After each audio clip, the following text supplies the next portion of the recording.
Anon Osho, elle sait ce qu'elle veut. Extravertie et sociable, quand elle a une idée en tête, rien ne l'arrête. D'abord éprise de Taro Mitsuki, elle se mettra finalement en couple avec Nagisa Shirai. Mais dans cette vidéo, on va revenir sur sa relation, ou plutôt sa non-relation, avec Taro Mitsuki.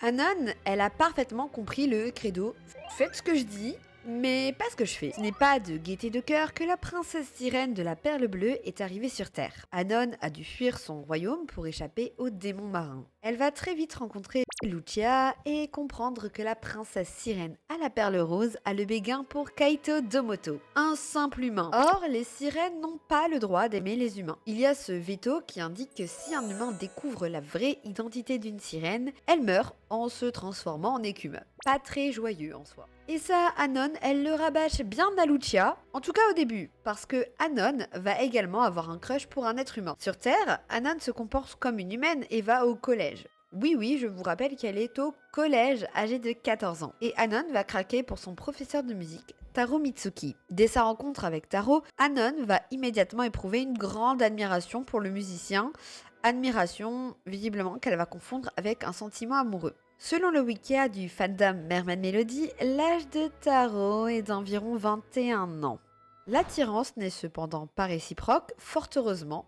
Nous venons de frôler la catastrophe. Et là, je vais parler plus sérieusement. Cette relation aurait été totalement déséquilibrée. D'une part, l'écart d'âge de 7 ans pose question. Si on parle de deux personnes de 30 et 37 ans, ce sont deux adultes. Ils ont vécu déjà pas mal de choses dans leur vie et en sont à un stade assez similaire, que ce soit au niveau du rythme de vie, que un stade émotionnel ou un stade tout simplement de maturité. Par contre, si on parle d'une personne de 14 ans et d'une de 21 ans, ce n'est pas du tout la même configuration. À 14 ans, on sort de l'enfance. On est adolescent, on va au collège, on se construit socialement et on cherche son identité propre. À 21 ans, on est majeur, adulte. On est responsable et conscient de ses actes. On est étudiant ou déjà dans la vie active. Le rythme de vie est bien différent, la maturité également, le stade en fait tout simplement de vie. Les problématiques sont différentes entre ces deux âges-là et le vécu également. D'autre part, un autre fait interpellant qui déséquilibre cette relation, ou plutôt cette non-relation, est le statut. Au-delà de l'âge, Anon est une élève et Taro son professeur. Il y a donc une forme d'ascendant, d'autorité exercée par Taro sur Anon du fait de son statut professionnel. Personnellement, dans mes lectures, dans les séries, dans les films, j'ai énormément de mal avec les relations professeur-élève romantisées. Ça me trigger énormément et me provoque une certaine forme de dégoût. Et même si le contexte est par exemple dans un cadre universitaire, et là je pense par exemple au roman de Love Hypothesis d'Alias Elwood, eh bien je ne peux pas. C'est un livre que je ne lirai pas par exemple pour cette raison. Mermaid Melody, j'ai connu l'anime et le manga lorsque j'étais bien plus jeune et à ce moment je n'avais peut-être pas le même recul qu'aujourd'hui. Et je n'avais pas forcément la même vision des choses tout à fait. C'est-à-dire que, certes, déjà à l'époque, j'étais en mode... non, non Anon, non. Peut-être que c'était déjà moins prononcé qu'aujourd'hui. J'en reviens du coup au fait que je n'étais pas emballée spécialement déjà à l'époque par la relation Taro-Anon parce qu'elle me posait question de manière négative et je me rendais compte des problématiques. Mais en tout cas, peut-être pas autant qu'aujourd'hui et peut-être pas dans toute leur globalité parce que j'avais pas le même vécu, pas le même recul qu'à l'époque. Dans tous les cas, je trouve dérangeant qu'on romantise ce type de relation encore plus dans un manga animé destiné à un public féminin jeune. Et encore, ce qui rend ici la relation Anon-Taro entre guillemets acceptable, et je mets vraiment de gros guillemets, c'est le fait qu'il n'y aura finalement pas de relation entre eux. Les sentiments d'Anon ne sont pas partagés par Taro et celui-ci ne l'encourage pas dans ce sens. Enfin, quand même, ce qui est problématique aussi, c'est que Taro ne décourage pas nécessairement Anon. En tout cas, pas avant un bon moment. Quel prof va laisser une élève lui agripper le bras ainsi? Quel prof va embrasser une élève sur le front?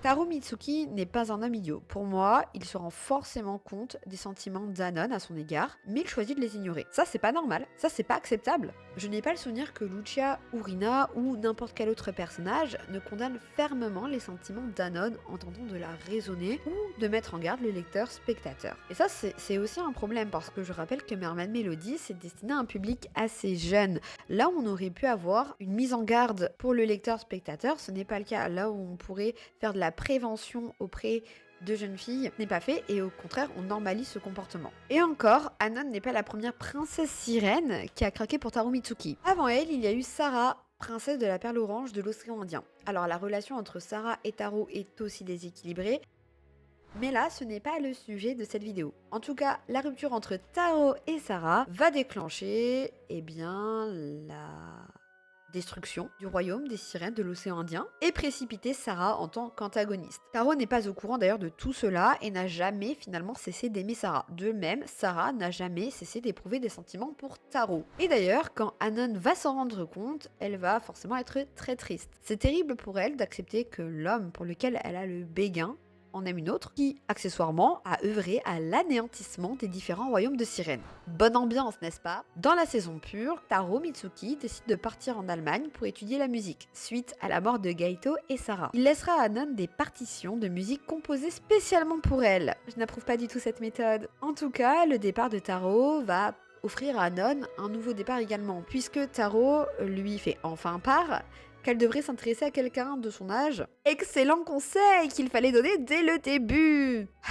Anon a pris conscience que Taro aimait Sarah et que son amour, du coup, était voué à l'échec. Il a fallu toute une saison pour en arriver là. Taro Mitsuki restera cher au cœur forcément de Anon. Pourtant, la princesse sirène de la perle bleue fera finalement bien une croix sur cet amour non partagé et problématique et fera la rencontre d'un adolescent qui aura le coup de foudre pour elle, Nagisa Shirai. Anon va passer d'un homme plus âgé qu'elle à un homme plus jeune,